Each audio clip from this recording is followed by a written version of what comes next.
And welcome to another episode of the Don't Argue with the Fact podcast.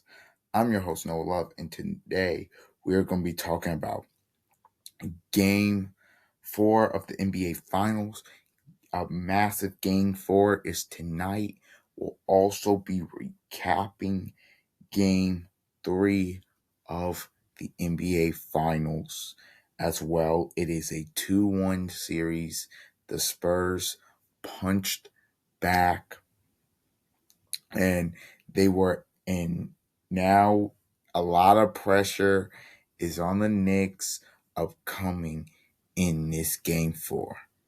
Please remember to like, comment, share, and subscribe, and let's get into it. Game four tonight. Tonight, Knicks Spurs. You go back to game three, and what was the key? It the key for the Spurs was Castle.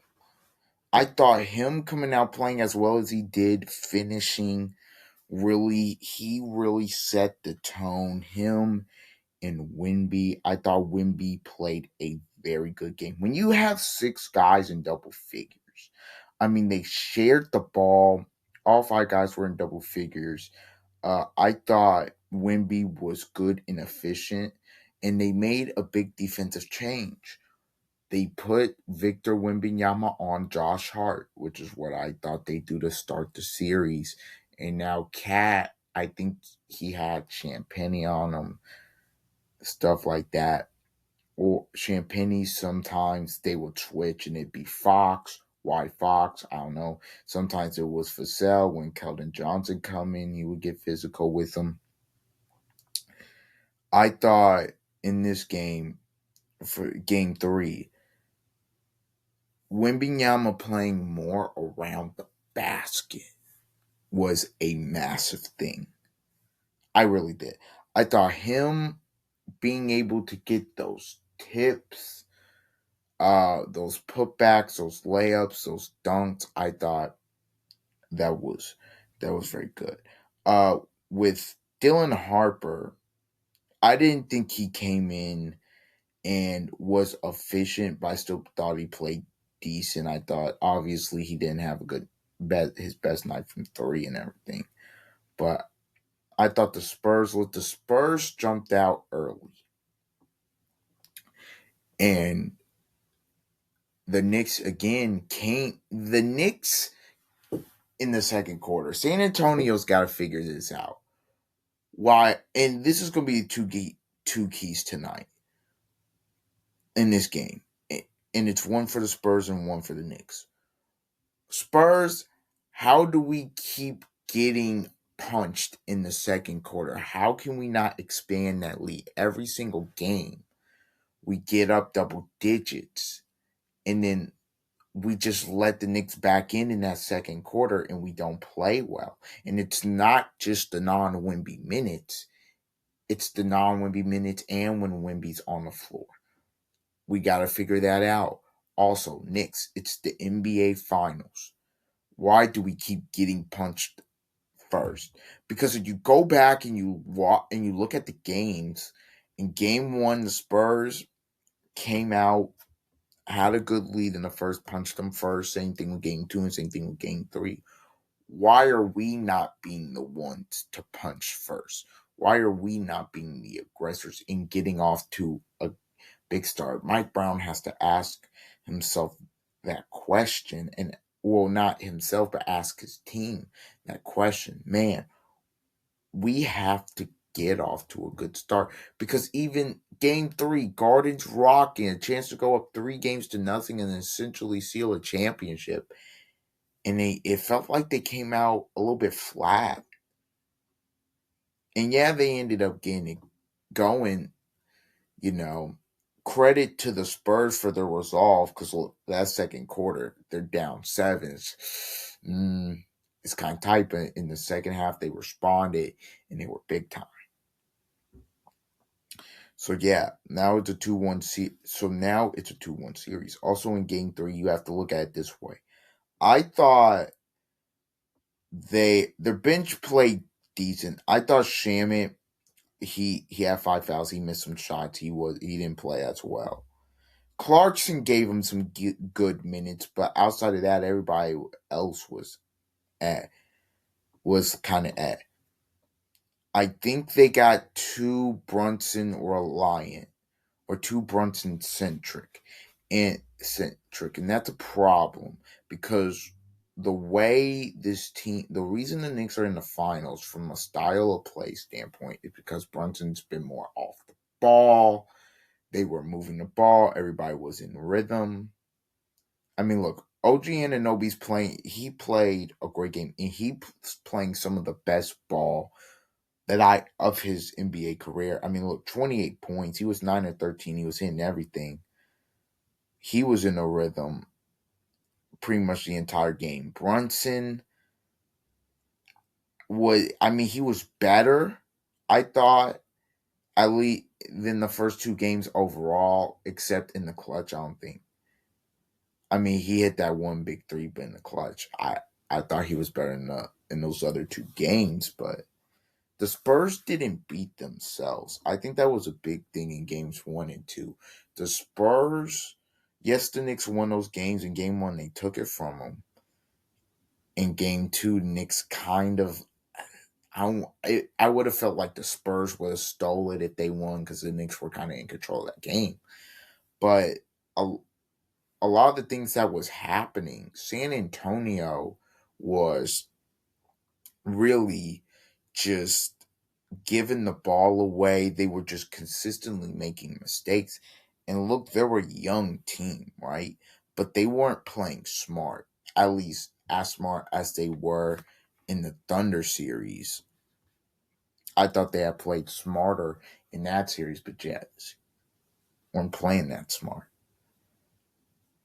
But tonight, game 4, all of the pressure is on the Knicks because, like I say, because this is what I'm going to say. If the Knicks lose game 4 tonight in San Antonio, and we go back to San Antonio Saturday night, and it's 2-2, and they've completely stolen not only the home court back, but the momentum back. There's a difference in 2-2. Like sometimes it's, you get up 2-0, you won the first two at home, and then they protect home court, and then you're going back home for game 5. Okay. Or sometimes where you're split the first 4 games, it's 1-1 and it's 2-2. Okay. To be up 2-0, to win the first 2 games on the road, if they lose tonight and this is a 2-2 series, all of the momentum that you had is gone. And it's all with San Antonio.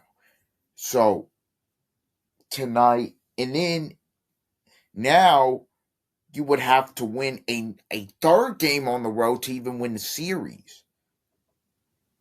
Now, you would have to win a third game on the road. And if you're San Antonio, if you win tonight, you're thinking, look, there's no way they beat us 3 times on our home floor to win a championship. That's got to be, there's just no way. That's just the mentality you got to have. So there's a lot of pressure on the Knicks tonight. There is a lot of pressure. But to me, the key, I've always said this about the Knicks, going back to last year and now this year. The key to the game is Karl Anthony Towns. If Karl Anthony Towns does not play well, they lose. Look at game 3. Look at game 3. The first 2 games, Cat was phenomenal, and they won. Cat's been phenomenal for the past month and a half, and they haven't lost. Karl Anthony Towns. What Mike Brown is going to have to do is he's going to say, okay, how can I get do I put Karl Anthony Towns sometimes on the low block because he has a smaller defender?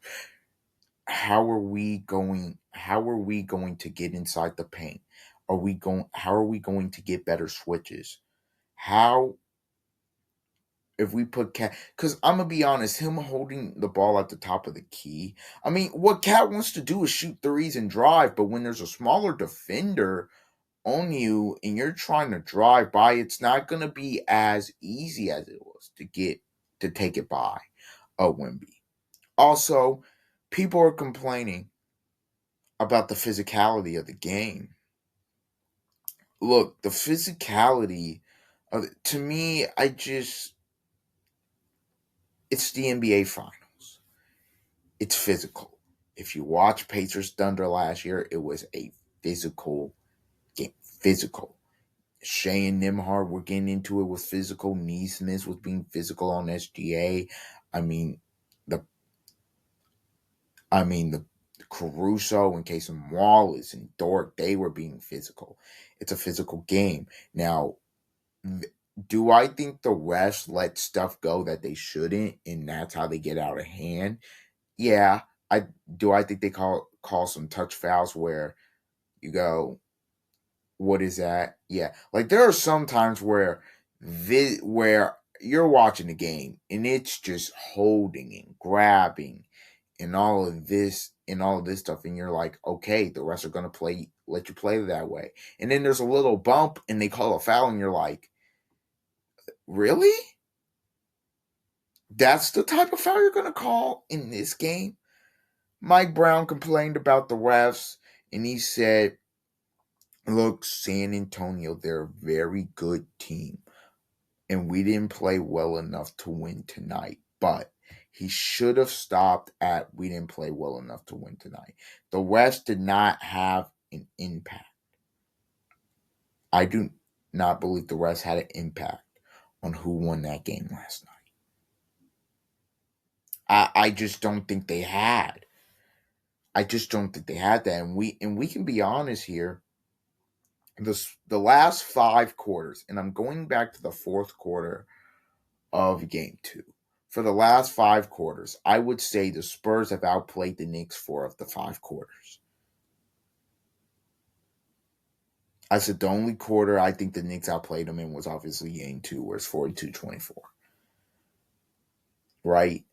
And so look, the Spurs, they've settled in from an offensive standpoint.